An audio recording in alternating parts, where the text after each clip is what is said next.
Salut à tous, c'est God du 59 et aujourd'hui on se retrouve pour le 7e épisode de la série Parlons-en des attractions Disney.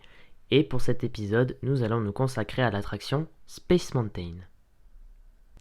Space Mountain est une attraction de type montagne russe simulant un voyage mouvementé à plus de 75 km/h dans l'espace intersidéral. Alors ce qu'il faut savoir, c'est que l'attraction n'est pas présente dans tous les parcs Disney du monde.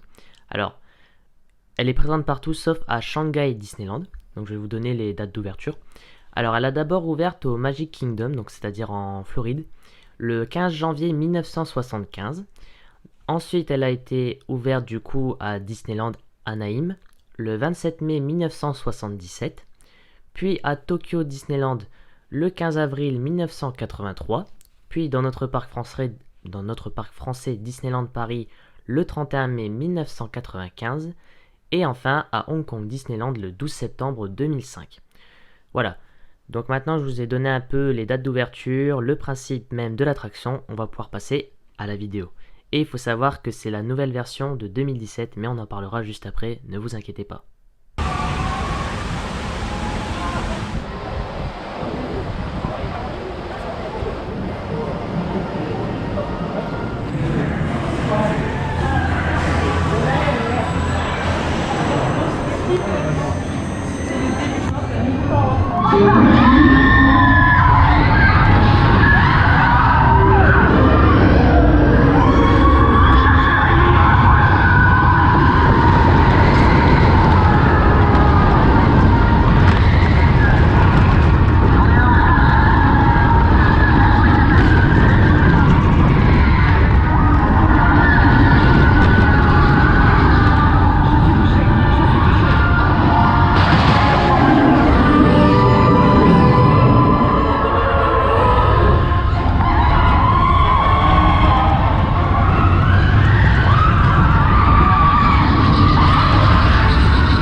Voilà, donc après avoir regardé la vidéo, on va pouvoir parler des gros changements et des travaux qui ont été faits sur cette attraction. Donc on va se concentrer que sur Disneyland Paris, parce que sinon ça serait un peu trop long.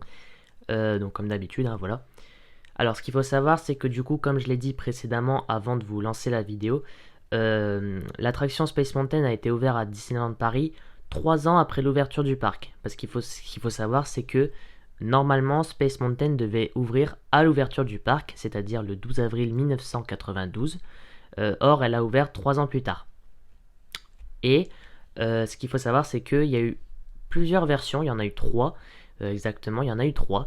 Donc, la première version, il s'agit de Space Mountain de la Terre à la Lune, qui a duré du coup du 31 mai 1995, donc à son ouverture, jusqu'en 2005. Où l'attraction a été remplacée par une nouvelle version qui s'appelle Space Mountain Mission 2, du coup en 2005. Puis ensuite, elle a refermé du coup pour une nouvelle version en 2017 pour les 25 ans du parc, avec Star Wars Hyperspace Mountain, donc une thématique Star Wars. Voilà, donc pour le coup, la version que je vous ai montrée, c'était la version Star Wars, forcément avec tous les vaisseaux, les tirs, etc. C'était facilement reconnaissable. Voilà, donc en gros, c'est vraiment les seuls changements qu'il y a eu sur cette attraction. C'est juste des grosses remises à neuf avec les versions. On a eu quelques aménagements au niveau des véhicules, c'est-à-dire au niveau des trains qui étaient assez peu confortables avant. Mais quand la version Star Wars est sortie en 2017, il faut savoir que les trains ont quand même été plus confortables qu'avant. Donc c'est plutôt une bonne chose. Mais sinon, à part ça, c'est vrai que l'attraction n'a pas été beaucoup changée au niveau des rails, etc. Il y a juste quelquefois des petites rénovations de une semaine ou deux pour... je pense que c'est une fois par an en plus, c'est une semaine ou deux. Vous savez, pour la sorte de propulsion en fait au début de l'attraction. l'attraction elle ferme pour une semaine ou deux juste pour changer ce petit rail de propulsion en fait. Voilà, donc je pense que j'ai fini par rapport à cette catégorie d'événements et travaux qui se sont déroulés dans cette attraction. Maintenant on va pouvoir passer au dernier point qui s'appelle mon avis sur l'attraction. Voilà, donc maintenant je vais vous donner mon avis sur cette attraction. Alors, donc comme d'habitude, on va faire les temps d'attente, combien de fois je la fais par jour, est-ce que j'apprécie cette attraction, etc. Est-ce qu'il faut vraiment la faire? Voilà. Bon, déjà, on va mettre quelque chose au point, on va mettre quelque chose au clair, c'est que par rapport à certaines attractions comme Buzz Lightyear Laser Blast ou Blanche-Neige et les 7 nains que j'avais fait dans d'autres vidéos, cette fois-ci, Hyperspace Mountain, on va l'appeler Hyperspace Mountain, ça sera mieux. Hyperspace Mountain a une taille requise pour pouvoir faire l'attraction comparée à d'autres. Alors exactement la taille requise est de 1,20 m. Voilà, donc vous devez obligatoirement mesurer plus d'1,20 m pour pouvoir rentrer dans cette attraction. Alors ça se comprend puisque en fait si vous êtes en dessous d'1,20 m, il faut savoir qu'en fait les sièges sur les trains sont très profonds.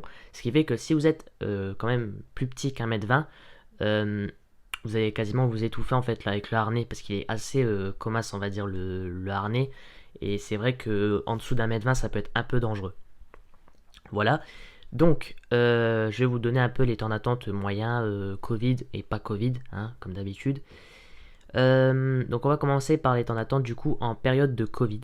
Voilà, donc on va faire semaine et week-end et pas Covid, semaine, week-end. Alors en week-end, avec le Covid, en ce moment même à peu près, hein, du coup, je dirais que le temps d'attente varie entre 30 et 70 minutes environ. C'est vrai que c'est une attraction très populaire, alors je ne sais pas pourquoi elle a beaucoup plus d'attente que certaines attractions qui d'habitude étaient plus populaires. En ce moment, je trouve que c'est vraiment le cas. Je trouve que Space Mountain est quand même très apprécié par les visiteurs en ce moment, ce qui fait qu'il y a énormément de temps d'attente. C'est très rare que je la vois en dessous d'une demi-heure personnellement, mis à part à l'ouverture du parc, mais ça ne compte pas. Je vais dire toute la journée, hein, du coup, globalement. C'est vrai que moins d'une demi-heure, c'est quand même assez rare, on va dire. Moi, donc je dirais entre 30 minutes et 70 minutes pour le week-end. Alors après, concernant la semaine, donc hors vacances scolaires, bien évidemment, je pense que le temps d'attente varie entre 10 et une demi-heure, pas plus. C'est très rare que je vois au-dessus d'une demi-heure en semaine. Forcément, il n'y a plus personne sur le parc en semaine, ce qui fait que du coup, l'attraction est moins blindée en file d'attente, clairement. Voilà, donc environ 10 à 30 minutes. Ensuite, du coup, pour la période de sans Covid, week-end et semaine, je pense que c'est à peu près la même chose. Peut-être un peu plus de monde la semaine, puisqu'il y a aussi les jauges, hein, qui font l'effet de moins de monde ou plus de monde. Parce que sans Covid, on admet qu'il n'y a pas de jauge de visiteurs. Je dirais qu'il y aurait peut-être un peu plus de monde en semaine, peut-être 20-40 minutes, entre 20 et 40 minutes, je dirais. Et sinon, en week-end, je dirais une demi-heure, 70 minutes, ça changerait pas grand-chose. C'est potentiellement, il peut y avoir 90 minutes, mais c'est vraiment un stade où là, il y a énormément de monde sur le parc. Ça arrive très rarement, donc voilà. Également, il faut savoir, j'ai oublié de le préciser, il y a également une file single rider et une file premier access à Disneyland Paris pour cette attraction. Ce qui fait que vous pouvez payer un billet pour un certain prix, entre 10 et 15 euros à peu près, ça dépend des périodes. Ou vous pouvez faire l'attraction grâce à une file prioritaire, hein, du coup vous passez devant tout le monde et vous avez une attente de 5 minutes au lieu de 70-80, ça dépend du temps d'attente qu'il y avait initialement. Et la file single rider, actuellement il me semble qu'elle est fermée, elle a potentiellement rouvert mais je ne suis pas sûr. Mais c'est vrai que la single rider est quand même assez importante, donc je vous la conseille vivement si vous êtes seul sur le parc, forcément. Mais même si vous êtes accompagné de quelqu'un, je vous conseille vraiment de faire la single rider parce que en vrai, même si vous n'êtes pas à côté de quelqu'un que vous connaissez, franchement, on s'en fiche total, quoi, clairement. Ça dure 2 minutes le tour. Le tour dure 2 minutes 30 peut-être environ. Mais c'est vrai que la single rider est quand même très importante pour cette attraction. Ça permet au moins de remplir les sièges qui sont vides et c'est plutôt bien.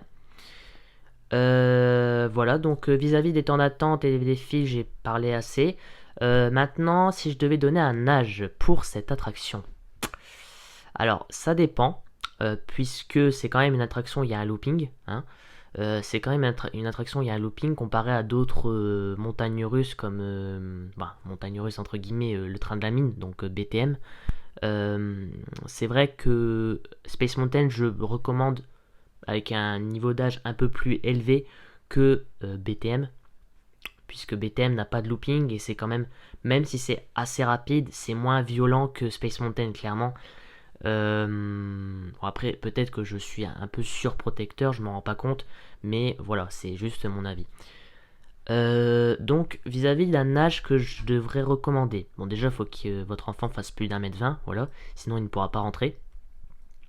Mais sinon, je pense que à partir de 6-7 ans, ça me semble plutôt correct. Après, ça dépend de chaque enfant, hein. Chaque enfant n'est pas forcément fou des montagnes russes. Mais c'est vrai que quand je me rends sur le parc, il y a quand même pas mal d'enfants qui font cette attraction, malgré qu'il y a un looping, et qui sont assez jeunes. Donc je me rends compte que les parents aiment bien, montrer à leurs enfants des nouvelles choses. Du coup, les montagnes russes, ça leur plaît, et voilà, tant mieux. Mais c'est vrai que des fois, si on ne fait pas découvrir les montagnes russes aux enfants, ça peut peut-être leur faire peur, et du coup, c'est peut-être pour ça qu'ils vont commencer à faire des montagnes russes un peu plus, en étant un peu plus âgés. Voilà.